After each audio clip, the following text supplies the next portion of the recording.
A bit of a rough start for quarterback Zach Calzada for the Texas A&M Aggies. I'm not even sure if I said that right, Cole, but that's why you're here. I want to talk about all that, plus everything Texas A&M and Missouri. What about you, Cole? Well, we got to get this through. If you're going to play in the SEC, you better have good defense. And what is going on with the last place run defense in the FBS? Oh boy, we got a lot to talk about on this episode of Locked On Crossover, Locked On Mizzou, and Locked On Aggies.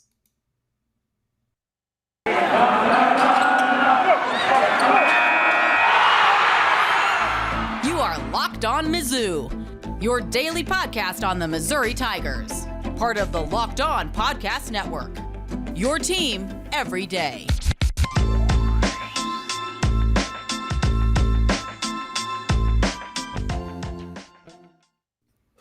All right. Hey, all you true sons and daughters, I'm John Miller, your Mizzou mafioso and the central scrutinizer of Missouri Tigers football and basketball. And joining me today is a very Natalie-dressed and dancing Cole Thompson of music, Locked On Aggies. Yeah, I'm digging that you're digging my opening song, man. That's cool.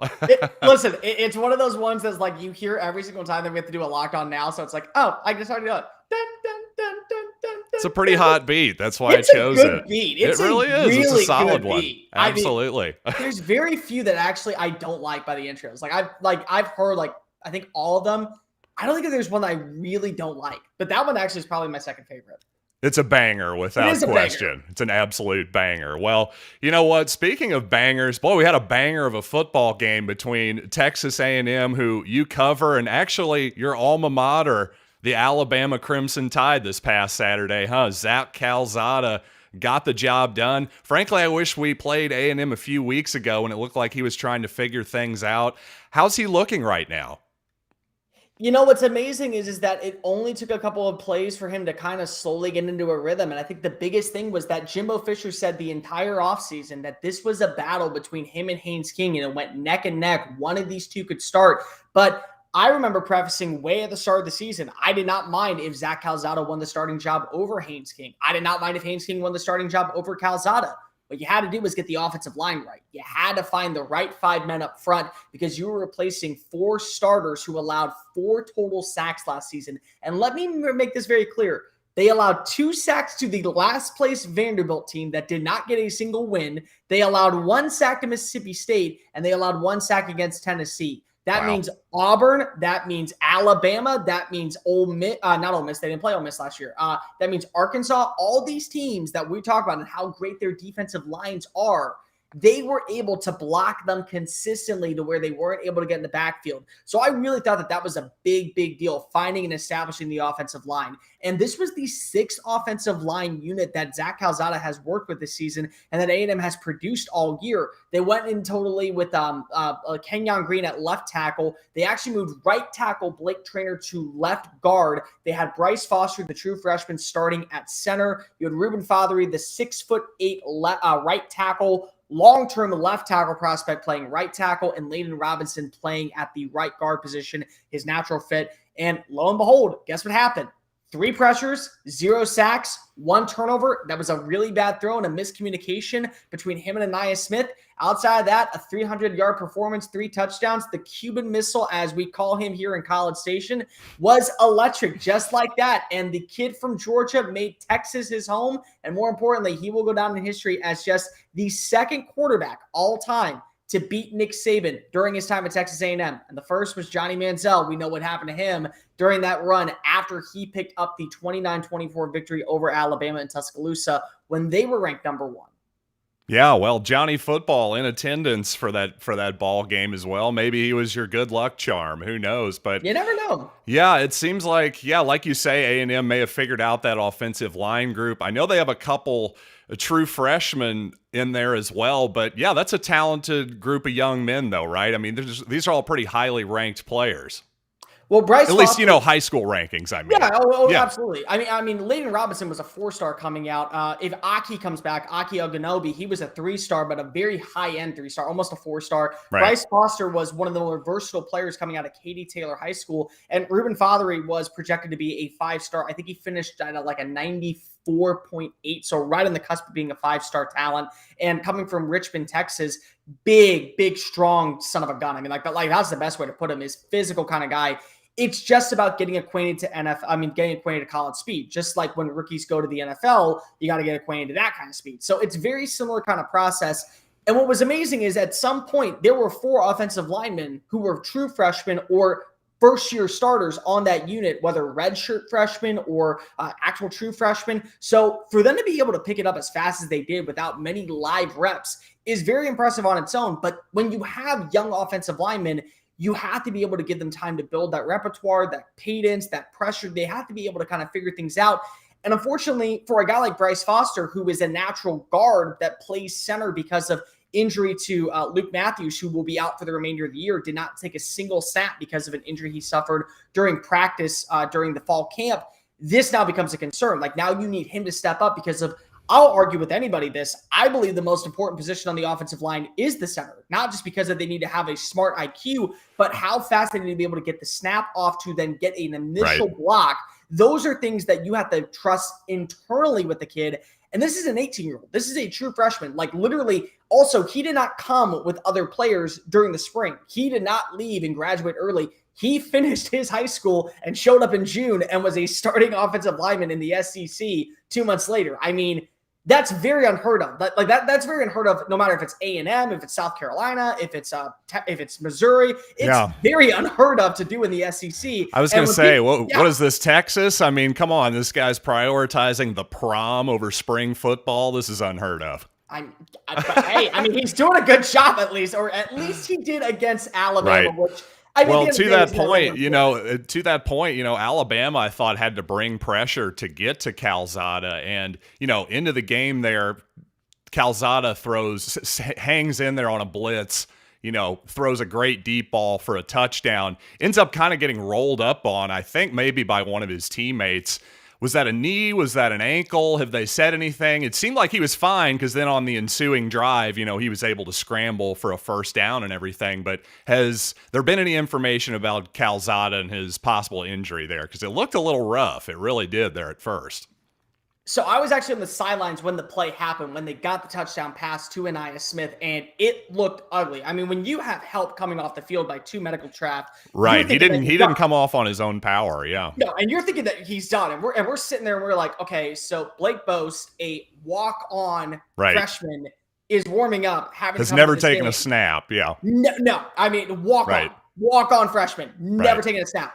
Good luck, kid. Have fun getting out there. And it's like a boxer beating the bell at the last second, coming in and saying, I got one more round in me. Calzada comes out. He delivers the first down. He gets 2 more strikes to Jalen Weidemeyer, and I believe it was Anaya Smith as well. Gets the pass interference call. Yep. And then Seth Small. I mean, what's so amazing about Seth Small, and just the story that I can just quickly tell, is that last season on October 10th, they got the biggest win in A&M history underneath Jimbo Fisher with the number 3 upset over Florida.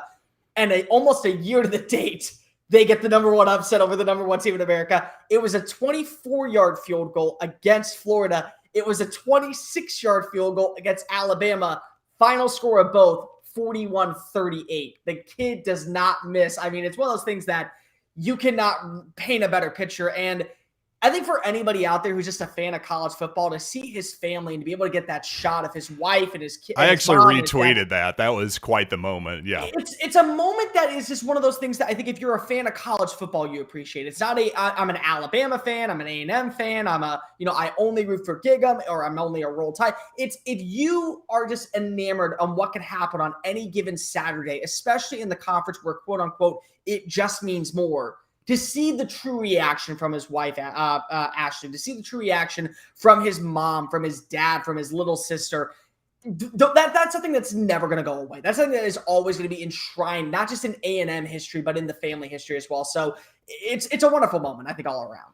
Yeah, I think that's one of those moments. Yeah, you see a little bit sort of behind the camera there, a little bit, if you will. I think that's why people like Hard Knocks. You see these real emotions in these real people along with the real players themselves. That really was a special moment for sure. And like you say, Cole, That was a heck of a football game, and I'm sure you were sweating it out along with everybody in that stadium. So you know what? I've got a tip for all of you. It's called Sweat Block. Yes, these are Sweat Block wipes that are doctor-created, doctor-recommended, works for up to 7 days per use. Your dry shirt guarantee. If Sweat Block doesn't keep you dry, well, guess what?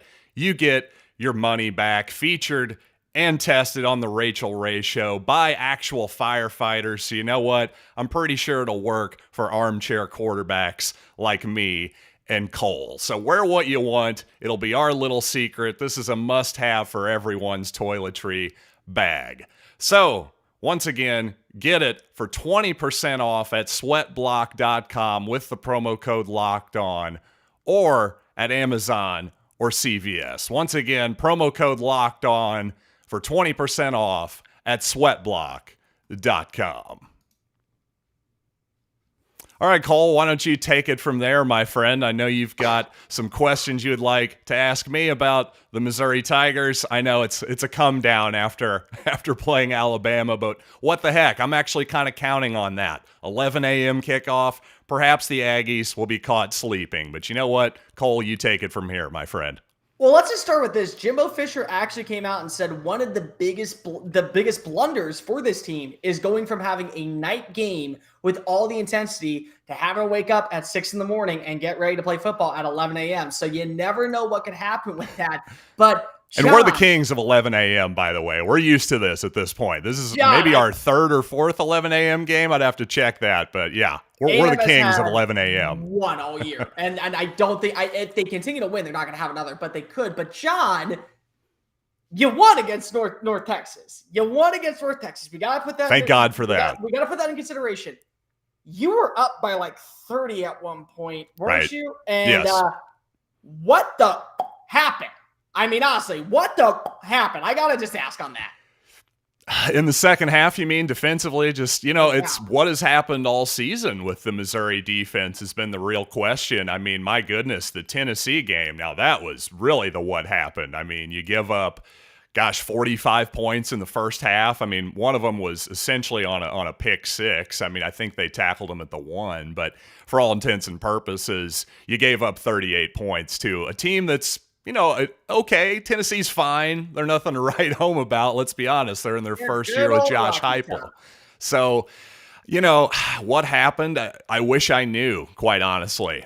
I think one thing, give North Texas some credit. I think they started running the football with their quarterback more in order to sort of, gain that classic one-man advantage a little bit, because unlike against the Volunteers, I thought against North Texas, Missouri actually tried to get enough men at the line of scrimmage to, if not outman the guys at the line for North Texas, at least have an even amount and give their really porous run defense a chance. So I think that's what Texas A&M, against Texas A&M, I think that's what Missouri's going to have to do again.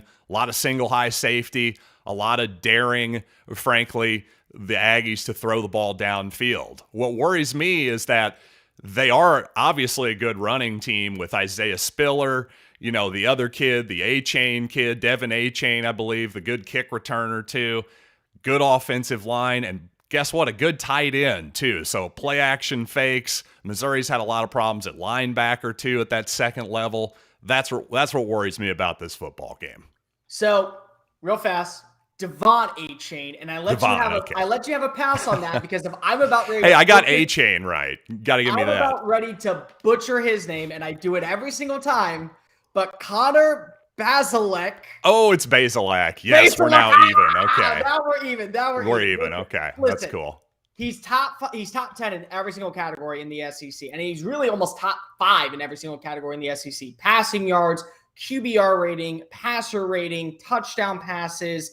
And he's doing it with not any elite wide receiver play. He's doing it without a true tight end in the red zone. He's really kind of making things out of nothing. And I mean, the biggest way that can kind of put this into consideration is how they played against a Jeff Hapley defense up in Boston when they faced off against the Golden Eagles. This was a Boston College team that a lot of people had a lot of hype going into the season. And to go to overtime with them, I mean, as a lesser team in the SEC, for at least on paper, it seems, it shows the drive and the tenacity of what a quarterback can be. And we just saw last week. I mean, Zach Calzada going into any single game would have, if you would have told anybody, I mean, literally anybody, hey, this kid's going to beat Alabama. Okay. And nobody would believe it. So, I mean, what is it about CB, because I'm just going to go with that at this point. What is it about CB that just makes him a special quarterback, especially with how he's kind of picked up Eli's offense? Well, that's interesting because if you ask a lot of Missouri fans right now, they're probably, a lot of them are somewhat disappointed with Connor Bazelak. And I've been on the train of, I'm not sure how fair that is. I'm definitely more to your side of the argument. Now, has he maybe been as good as the statistics suggest? Maybe not. I think what's interesting is a lot of Missouri fans, I've seen him be compared to Alex Smith in that, he's just kind of a game manager, this or that. But you know what? The more I look back, and I do go back and watch basically every snap that he takes after every game. And, when you just focus on, okay, what was the decision that he could have made here? For the most part, I'm not watching a guy that's afraid to throw the ball, 20, 30 yards downfield. And he had a good deep ball in the previous game. But, I think the quarterback just gets a lot more blame than he deserves when a team like Missouri's off to a relatively disappointing 3-3 start. I think we expected to win the games we've won, but the games we've lost, we thought we had a chance in the preseason, and we've lost all those swing games right now. So unfortunately, I think Connor's getting a little bit too much blame at the moment. But like I say, for the most part, good decision maker. He is kind of safe with the football, but frankly, like most college quarterbacks, if you get pressure on him, he's not going to be nearly as effective. Maybe, but I mean, like just think about this for a quick second. He almost has 1,700 passing yards. He has a completion rating of over 67%. He's averaging 7.3 yards per throw, which is an average of over the SEC right now. He has a passer rating of 141.4, and he has 12 touchdowns on the year. All those numbers rank in the top 10 when you look at a quarterback. Those are things that you need to be able to win against a team like Texas A&M who has the height. The other thing that you need, and speaking about numbers, is a guy like your running back. I'm blanking on his name. I know it's Tyler Beatty. Yeah, Beatty. Yep. He's averaging 6.2 yards per play. And what's interesting about him is he's going up against the 12th ranked run defense in the SEC. The only two that are worse are South Carolina and you. But the other one is right there along with, who it is. It is, of course, Texas A&M. They have struggled stopping the run in the past few weeks. So what do you make of Beatty and what he can bring to the table? Does he work best between the trenches? Is he a guy who's going to try to take the edge? Is he somebody who has just that home run speed, physicality? What is it about Beatty that makes him a dangerous threat for this defense?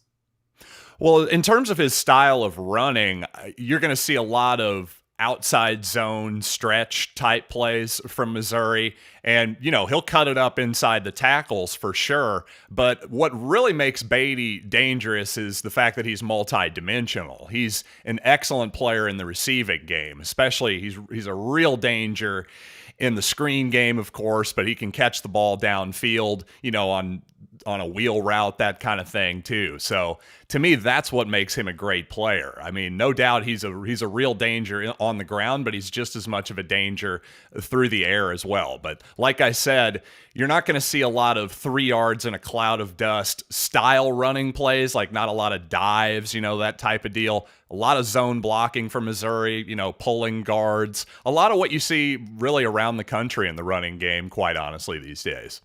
It doesn't shock me. And listen, anybody who has the nice speed, anybody who has the nice agility is definitely going to be able to have it. And you want to be able to turn on those wheels. And speaking of wheels, if I may bring this up, you know what? I hate spending money on things that I don't need. And one of the biggest places I do that at is at auto shops. You know why? Because if I have to go order a part that I don't know where to find it, then I have to pay an installment fee, a shipping fee, and of course, a production fee for somebody who can do something that I can do at home. But where do I look? I'll tell you where. You look at rockauto.com. RockAuto.com is an online auto parts service system that has been serving customers for the past 25 years. They have everything from engine modules to tail lamps to brake pads. So whether you're trying to refurbish a cult classic or just fix up your daily driver, they have the parts for you. Listen, My dad was able to replace his old Santa Fe taillight just by going on, typing in the Hyundai, the year, the model, the make, and of course, you're not going to be able to beat the low prices. So go visit rockauto.com and type in Locked On the How'd You Hear About Us section so they'll know that that means me and John, sent you. It's amazing selections, reliably low prices, and all the auto parts you will ever need. rockauto.com is the place to be. And this episode of Locked On Aggies and Locked On Mizzou is brought to you by betonline.ag. College football is in full swing. The NFL is back in action, and we're getting closer to the NL and the ALCS championships to see who will be taking home the Commissioner's Trophy in the World Series for 2021. So go to the one place we love and the one place we trust. That's betonline.ag. BetOnline.ag gives you the best buyouts, the best bets, the best wagers, and they give you up to a 100% welcome bonus with your first deposit when you use the promo code LOCKEDON, LOCKEDON, Locked On, for a 100% welcome bonus with your first deposit. From college to NFL to NBA to NHL, back with On the Ice and UFC making a full swing right at it. Stop staying on the sidelines and get into the action now with BetOnline.ag. Your online sportsbooks experts. Locked On Aggies and Locked On Mizzou right here. Thank you for making both of us your first listen every single day. Now, you got to make it your second listen. John and I both call the SEC home, so you got to go make sure you listen to Locked On SEC with Sports Talk 90's Chris Gordy. Gordy breaks down all 14 teams in college basketball, college baseball, and of course, the race for the college football playoff and who is going to be taking home the SEC trophy at the end of the year. Subscribe on YouTube, subscribe on the Odyssey app, or wherever you get your podcast listening systems. John, let's play a little word game, if I may. I'm going to ask you about 3 questions. I want one word of what A&M fans need to know about this Mizzou team.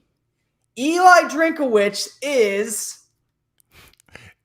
Wow. One word. Innovative. Oh, I like that. Why? I mean, you got to give me at least a reason why.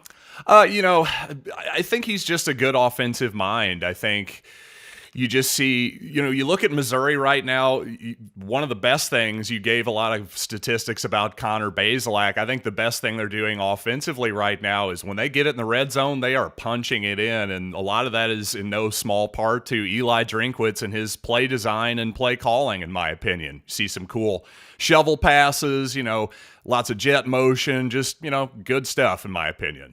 The results speak for themselves.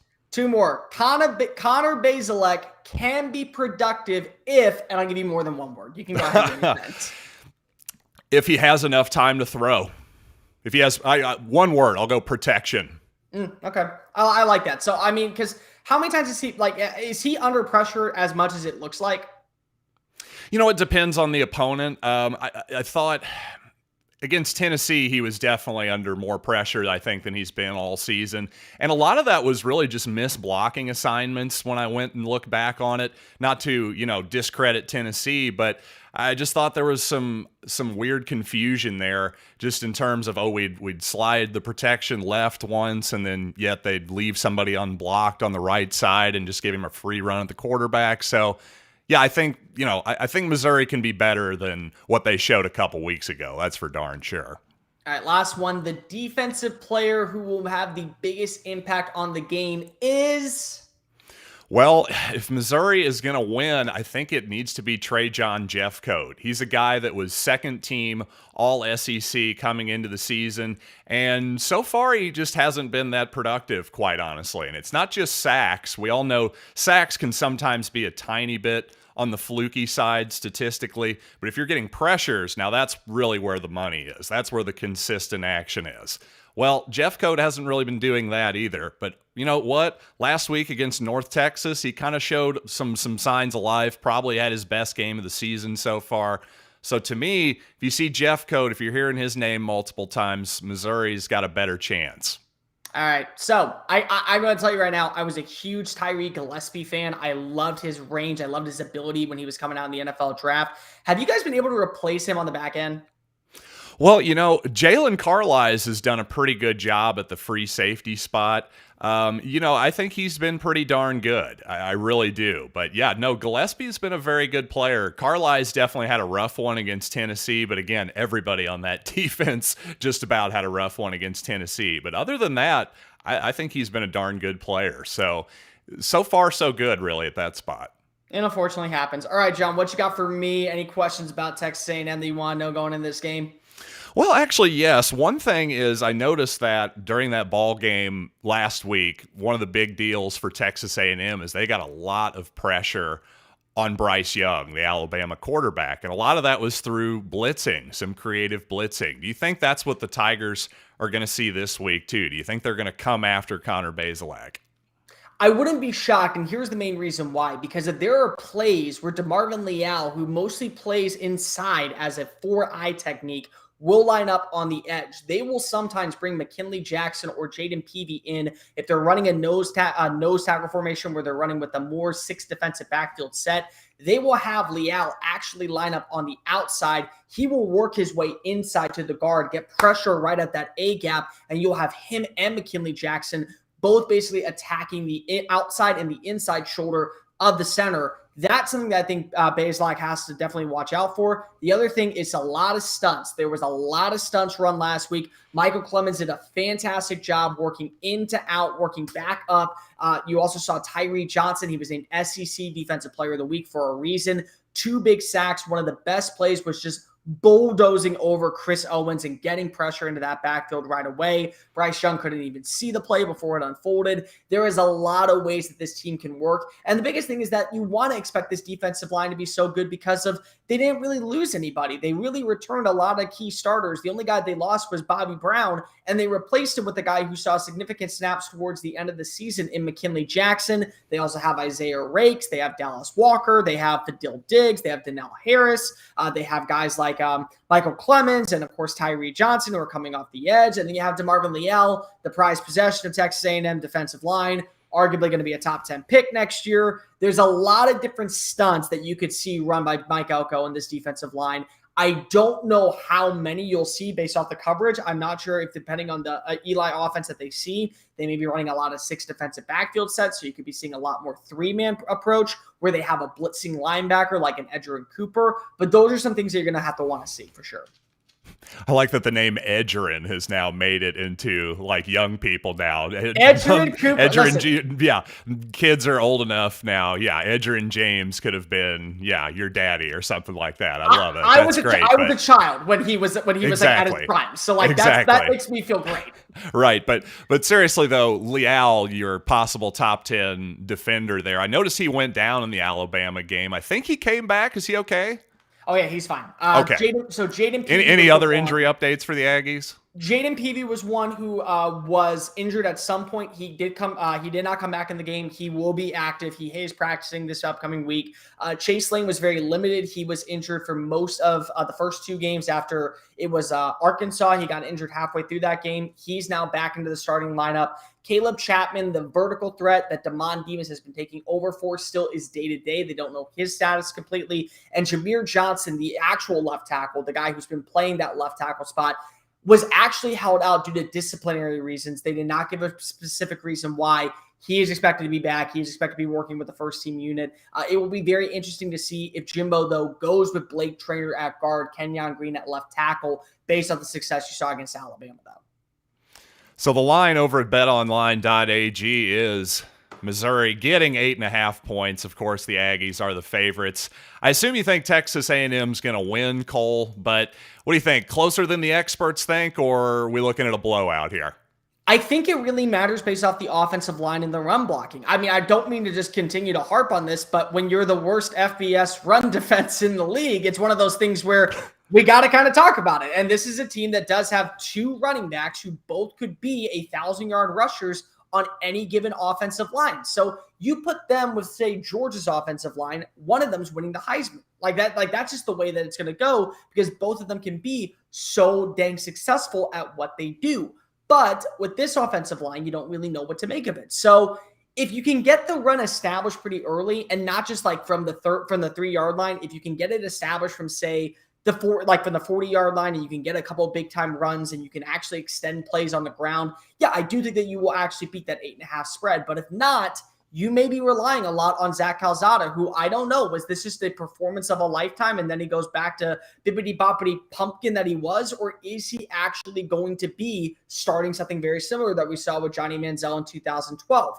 Is that going to be the case? Those are a lot of questions. The run game, though, has to be established. This is something that Jimbo Fisher has talked about. He's harped on. The team is frustrated with not being able to move the ball on the ground. If they can't, I do expect them not to cover.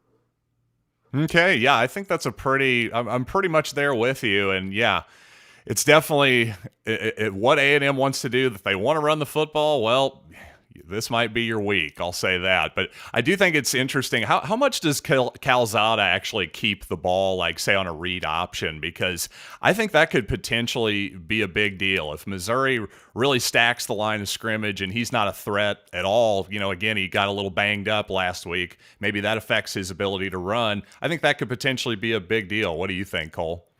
I wouldn't be shocked. I really wouldn't. I do think that when you look at the quarterback situation, no Haynes King still. There is no the prognosis for him would be the earliest after the bye week, so start of November. You cannot trust Blake Bose just because he hasn't seen any live reps whatsoever since the start of the season. So that's a big concern for this A&M program. So you have to be very careful with running with Calzada. I do think that he is a lot healthier than what he was. I mean, you got to remember, playing Alabama is like playing an actual Crimson Tide. You're facing a tidal wave every single play. And that defense still is one of the best in college football to this point. He wasn't pressured, but man, when he would take some hits in the open field, if he was ever clipped, I mean, those are some things that come your way at multiple times.